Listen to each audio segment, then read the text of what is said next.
ওই যে কথাই আছে না, কুড়িতেই মেয়েরা বুড়ি, কথাটা আসলে সত্য। 20 পার হওয়ার পরে বাবা মায়েরা তাদের দায়িত্ববোধ থেকেই মেয়ের বিয়ের জন্য উঠে পড়ে লাগে। 23 পর্যন্ত ততটা অসুবিধা না হলেও 25 পার হওয়ার পরে বিয়ে না হওয়া মেয়েটা যেন তাদের গলার কাঁটার মতো আটকে থাকে, না পারে বের করে দিতে, না পারে গিলে ফেলতে।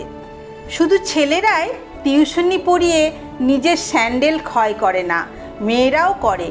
মেয়েরাও পড়ন্ত বিকেলের সৌন্দর্য থেকে মুখ ফিরিয়ে তার কাছে পড়তে থাকা বাচ্চাটার খাতায় ভুল খুঁজতে ব্যস্ত হয়। নীল শাড়ির সাথে সাদা ব্লাউজ পরে নিজেকে আকাশ আকাশ লাগার ব্যাপারটাকে গলা টিপে মেরে ফেলতে তারাও জানে। বাবার রিটায়ার্ডের পরে পরিবারের বড় মেয়েটাকেই সংসারের হাল ধরতে হয়। কারো প্রেয়সী হওয়ার হাজারটা সুযোগকে তুড়ি মেরে উড়িয়ে দিতে ওই মেয়েটাও দিব্যি জানে। পরিবারের দুশ্চিন্তায় রাতে না ঘুমিয়ে কেশবতী মেয়েটার চুলগুলো এখন ইতিহাস মাত্র, সাথে মানুষের কটু কথা তো আছেই। বলছি না মেয়েরা ধোয়া তুলসী পাতা, আবার সব মেয়েরাই যে খারাপ এমনটাও কিন্তু নয়।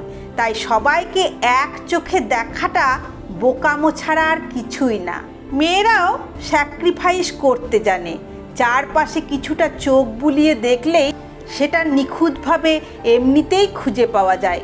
আর যে মেয়েগুলো এমন হাজারটা স্যাক্রিফাইসে ভরপুর, তাদের আত্মসম্মানটা তাদের ভালোবাসা থেকেও সহস্র গুণ বেশি। এদের একটু সম্মান করুন, দেখবেন এরা আপনাকে কয়েক গুণ বেশি সম্মান ফিরিয়ে দেবে।